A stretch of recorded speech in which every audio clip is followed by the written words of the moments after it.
Hello students, आपका हमारी class में स्वागत है। हमने इससे पिछले वाले लेक्चर में काफ़ी कुछ पढ़ लिया था, जहाँ पर हमने कूलम्ब्स लॉ के बारे में जान लिया था और चार्जेस की प्रॉपर्टी के बारे में जान लिया था कि चार्जेस क्या होते हैं। तो आपने जान लिया था दो तरह के चार्जेस होते हैं, एक होता है पॉजिटिव और एक होता है नेगेटिव। अब हम थोड़ा आगे बढ़ने का प्रयास करते हैं। हमने कुछ न्यूमेरिकल भी किए थे, एक ज़रा उसको रिकॉल कर लेते हैं उस क्वांटाइजेशन ऑफ चार्ज को। तो अगर मैं बोल देता हूँ किसी कंडक्टर के पास में 5 इलेक्ट्रॉन्स की डिफिशियंसी हुई है, जैसे हमने क्वांटाइजेशन ऑफ चार्ज पढ़ा था, हमने क्या पढ़ा था, क्वांटाइजेशन ऑफ चार्ज पढ़ा था। तो क्वांटाइजेशन ऑफ चार्ज आपके पास में क्या था, Q बराबर प्लस माइनस एन ही था। तो हम एन उस किसको मानते थे कि जहाँ पर इलेक्ट्रॉन्स या तो किसी कंडक्टर से गए हैं या किसी कंडक्टर पर आए हैं, और ई आपके पास में क्या होता था सर, मिनिमम इलेक्ट्रॉनिक चार्ज होता था। तो हम ये बता देते थे उस बॉडी पर कितना चार्ज आया होगा या उस बॉडी पर कितना चार्ज है। तो अगर मैं ऐसा ही एक छोटा सा न्यूमेरिकल आपके सामने उठाऊं, मैं बोलूं कि अगर किसी ऑब्जेक्ट से 5 इलेक्ट्रॉन्स की डिफिशियंसी हुई है, तो इलेक्ट्रॉन्स की कितनी डिफिशियंसी हुई है, तो n=5 की डिफिशियंसी हुई है, और एक इलेक्ट्रॉन पर मिनिमम चार्ज कितना होता है, सारे बच्चे जानते हैं 1.6 × 10⁻⁻19 कूलम का चार्ज होता है। इन दोनों वैल्यूज़ को ला करके इस फॉर्मूले में पुट करेंगे तो आप देखोगे Q बराबर n की वैल्यू आपके पास 5 है और इसकी वैल्यू 1.6 × 10⁻⁻19 है। तो 16 पंजे 80 होता है और एक डेसिमल है तो यहाँ पर एक डेसिमल लग जाएगा, तो 8 × 10⁻⁻19 कूलम चार्ज आएगा।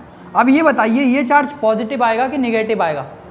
आपके पास में ये चार्ज पॉजिटिव आएगा, क्योंकि हम लोगों ने पढ़ रखा है कि जब किसी कंडक्टर से डिफिशियंसी होती है तो उस पर क्या होता है, इलेक्ट्रॉन्स की डिफिशियंसी होती है तो उस पर हमेशा पॉजिटिव चार्ज आता है। तो यहाँ कैसा चार्ज आ जाएगा, ये आपके पास में, ये आपके पास में पॉजिटिव चार्ज आ जाएगा। ठीक है,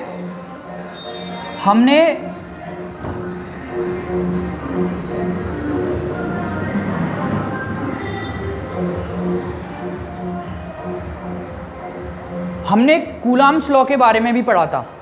कूलम्ब्स लॉ आपके पास क्या होता था, F=1/4πε0 Q1 × Q2/R²। ये भी होता था कि दो चार्ज जो रेस्ट पर रखे हुए हैं उनके बीच में एक फोर्स वर्क करता है, उस फोर्स को हम लोग इलेक्ट्रोस्टैटिक फोर्स या कूलम्ब्स ने जो फोर्स दिया था उसको कहा जाता है, जिसका फॉर्मूला क्या होता है आपके पास में, जिसका फॉर्मूला होता है F=1/4πε0 Q1 × Q2/R²। अगर हम कुछ चीज़ों को और जानने का प्रयास करते हैं, जैसे अगर आपके पास कहीं भी आप इस तरीके से लिखा हुआ देखो 1 माइक्रो कूलम, तो इसका अर्थ होता है आपके पास में 10⁻⁻6 कूलम। अगर आप कहीं पर ये लिखा देखो 1 नैनो कूलम, तो इसका मतलब होता है 10⁻⁻9 कूलम। अगर आप कहीं पर ऐसे पिको कूलम लिखा हुआ देखो तो आप इसको क्या बोलोगे, 10⁻12 कूलम। कूलम चार्ज की सबसे बड़ी यूनिट होती है। अगर छोटा सा न्यूमेरिकल उठाऊँ आपके पास में, अगर मैं बोलूँ इसी पर वो सॉल्व करने का प्रयास करें, मैंने बोला अगर आपके पास में +40 माइक्रो कूलम का चार्ज दिया हुआ है और दूसरा चार्ज आपके पास में -10 माइक्रो कूलम का चार्ज दिया हुआ है, तो इनके बीच में फोर्स बताइए कि फोर्स कितना अप्लाई होगा। तो सिंपल आप जानते हैं इस माइक्रो को हम किस में कन्वर्ट करेंगे, पहले 10⁻⁻6 कूलम लिख करके हम इसको पहले कूलम में कन्वर्ट करेंगे। तो वहीं आपके पास में Q1 की वैल्यू आपके पास में क्या आ जाएगी, 40 × 10⁻⁻6 कूलम, और Q2 की वैल्यू आपके पास में -10 × 10⁻⁻6 कूलम वैल्यू आ जाएगी। चूँकि आप जानते हो फोर्स का फॉर्मूला क्या होता है, 1/4πε0 Q1 × Q2/R²।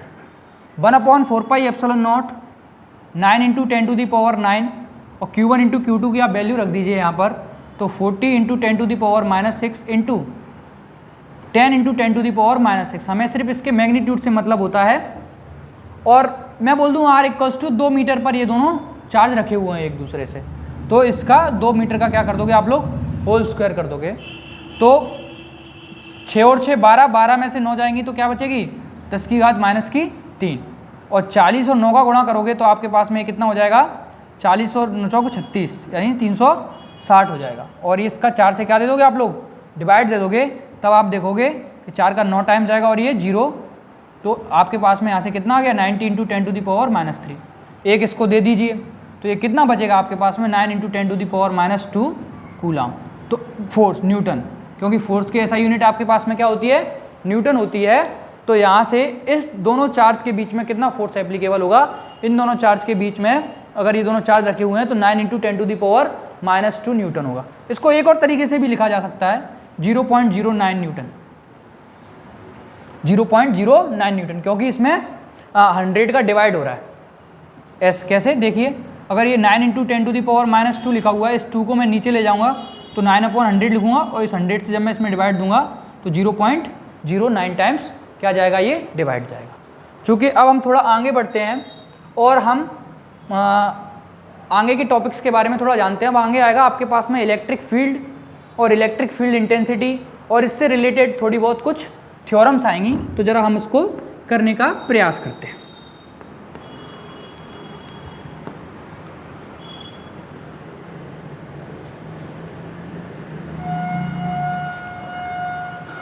इलेक्ट्रिक फील्ड क्या होता है? इलेक्ट्रिक फील्ड को जानने से पहले आप थोड़ा फील्ड को जानिए।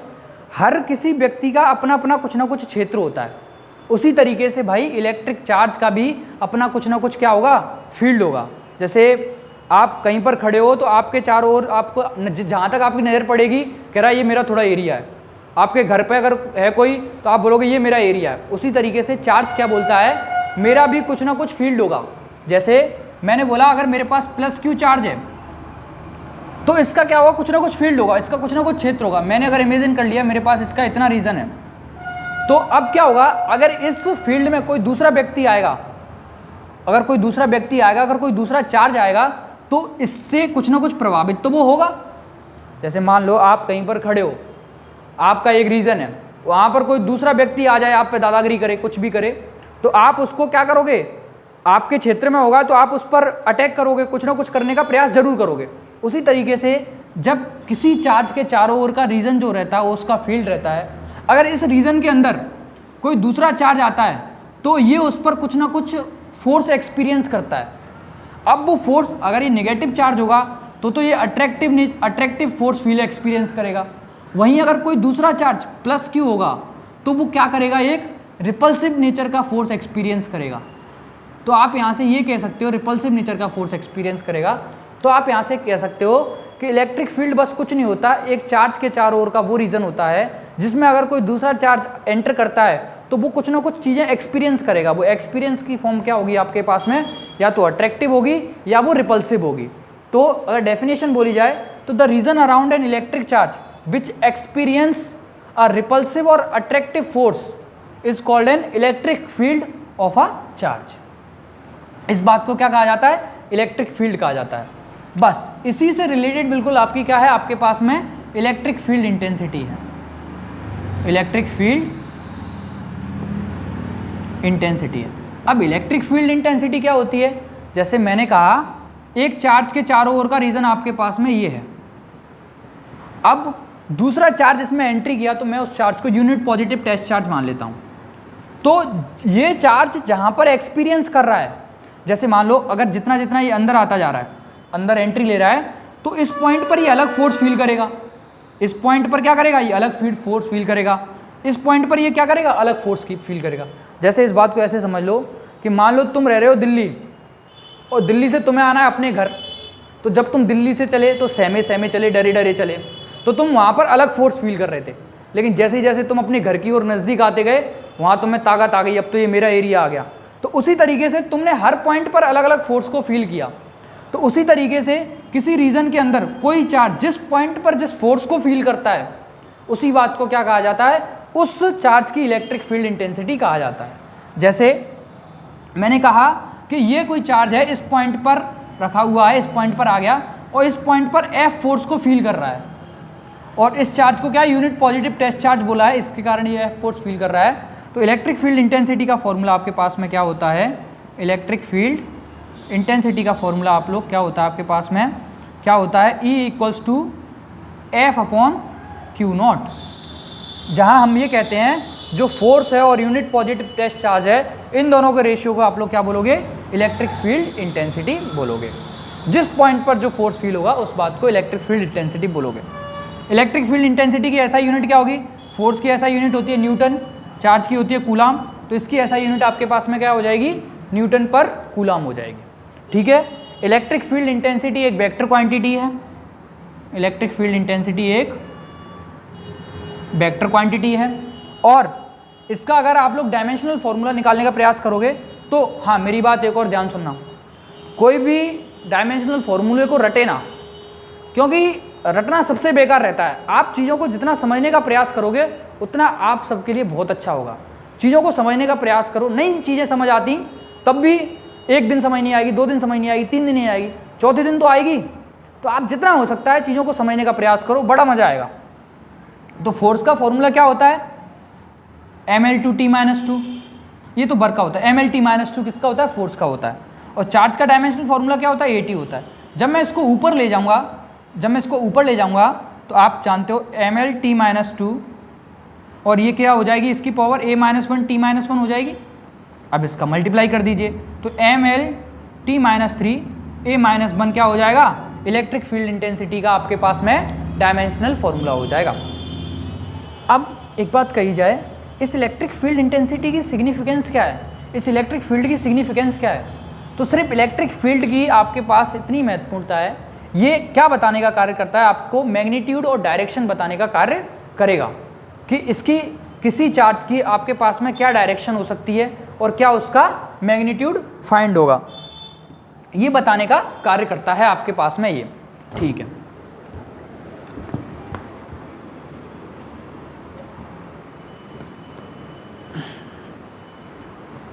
तो हमने इलेक्ट्रिक फील्ड इंटेंसिटी की एसआई यूनिट जान लिया, क्या होती है आपके पास में? न्यूटन पर कूलाम होती है। सारे बच्चे इसको याद रखेंगे कि इलेक्ट्रिक फील्ड इंटेंसिटी की एसआई यूनिट आपके पास में न्यूटन पर कूलाम होती है। अगर मैं आपसे एक बात कहूँ कि किसी इलेक्ट्रिक फील्ड में कोई चार्ज रखा हुआ है और वो चार्ज आपके पास में Q है और वो चार्ज इलेक्ट्रिक फील्ड E में रखा हुआ है, तो इस पर कितना फोर्स एक्सपीरियंस होगा? तो सिंपली अभी हम फॉर्मूला पढ़ के आए हैं आपके पास में, E = F/Q0 की जगह Q चार्ज हो गया, तो आपके पास में वो चार्ज पार्टिकल जो होगा, वो चार्ज होगा, वो कितना फोर्स एक्सपीरियंस करेगा? वो आपके पास में QE फोर्स को एक्सपीरियंस करेगा। तो F = QE को आप याद रखें कि when a charge is placed in a electric field, so it experience the force F = QE force को भी क्या करेगा? एक्सपीरियंस करेगा आपके पास में। ठीक है, अब एक इम्पोर्टेंट डेरिवेशन निकल कर आती है आपके सामने कि अगर कोई पॉइंट चार्ज है,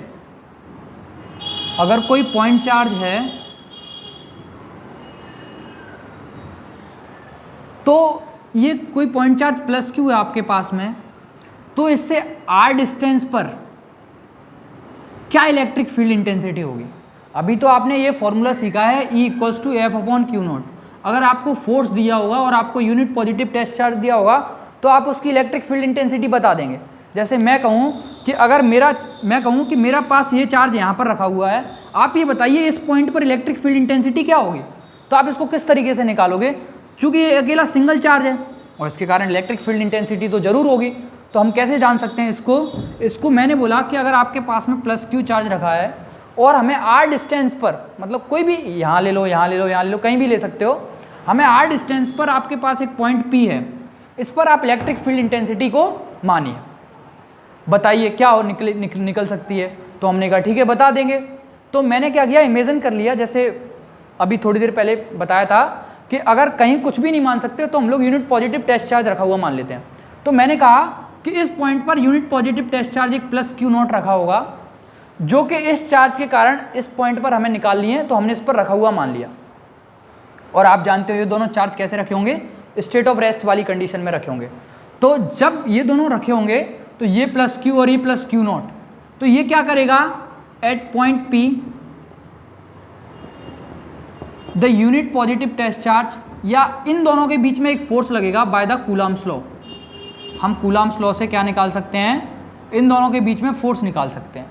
क्या फोर्स लगेगा? आप लोग पढ़ के आए हो, F वेक्टर = 1/4πε0 Q × Q0/r²। ये आप लोगों ने फॉर्मूला पढ़ा है कूलाम्स लॉ का। F = 1/4πε0 Q1 × Q2/r²। चूँकि इसकी डायरेक्शन क्या होगी? इसकी डायरेक्शन O से लेके P वेक्टर की ओर होगी, ये फोर्स की डायरेक्शन हो जाएगी। ठीक, तो ये आपके पास में इसकी डायरेक्शन क्या हो जाएगी, अलोंग ओपी वेक्टर। इसको आप इक्वेशन नंबर 1 दे दीजिए।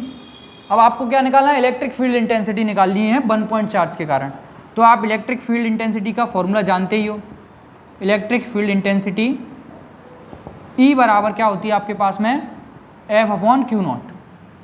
F की वैल्यू कितनी दी हुई है, F की वैल्यू दी है 1/4πε0 Q इंटू Q0/R²। और ये Q0 है। इस Q0 से ये Q0 क्या हो जाएगा, कैंसिल हो जाएगा। तो आपके पास में E यहाँ से क्या निकलेगा, 1/4πε0 Q/R² न्यूटन पर कूलाम। और इस इलेक्ट्रिक फील्ड की डायरेक्शन भी क्या होगी, इस फोर्स की डायरेक्शन में ही होगी। तो आप सारे बच्चे याद रखेंगे कि 1 पॉइंट चार्ज के लिए इलेक्ट्रिक फील्ड इंटेंसिटी क्या होती है, 1 पॉइंट चार्ज के लिए इलेक्ट्रिक फील्ड इंटेंसिटी होती है E = 1/4πε0 Q/R²। अगर वहीं मैं इस प्लस Q चार्ज की अगर यहाँ पर माइनस Q चार्ज रख देता तो इलेक्ट्रिक फील्ड इंटेंसिटी, फोर्स इस साइड फील होता, अट्रैक्टिव नेचर का फोर्स लगता, तो इलेक्ट्रिक फील्ड इंटेंसिटी भी क्या होती, इसी साइड होती। तो यहाँ से एक और बात क्लियर हुई, क्या, जो फोर्स की डायरेक्शन होगी वही आपकी इलेक्ट्रिक फील्ड इंटेंसिटी की डायरेक्शन होगी।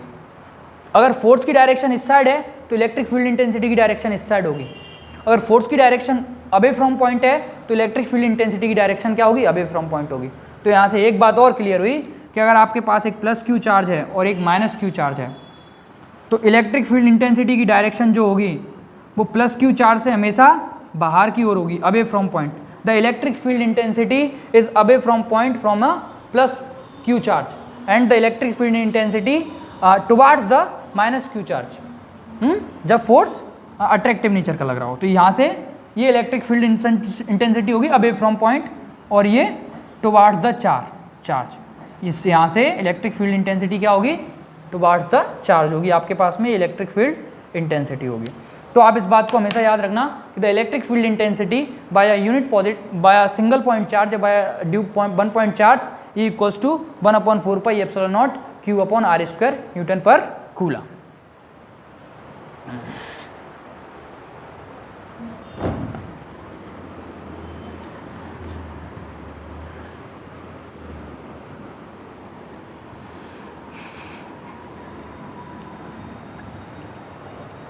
आज के लिए आप इतना ही करिए और कल हम थोड़ा और आगे बढ़ेंगे, इसका न्यूमेरिकल करने की कोशिश करेंगे 1-2, और इसके बाद तो फर्दर न्यू टॉपिक आपके पास इलेक्ट्रिक डायपोल आएगा, डायपोल मूवमेंट आएगा और यूनिफॉर्म इलेक्ट्रिक फील्ड आएगा, इलेक्ट्रिक फील्ड लाइंस आएंगी, बहुत सारी चीज़ें आएंगी। तो हम इनको डे बाई डे करते चलेंगे। बस आप हमसे जुड़े रहिए, आपको लाभ ही मिलेगा। और आई होप आप सबको ये वीडियो पसंद आएगी, तो लाइक भी कीजिए और सब्सक्राइब भी कीजिए। Thank you.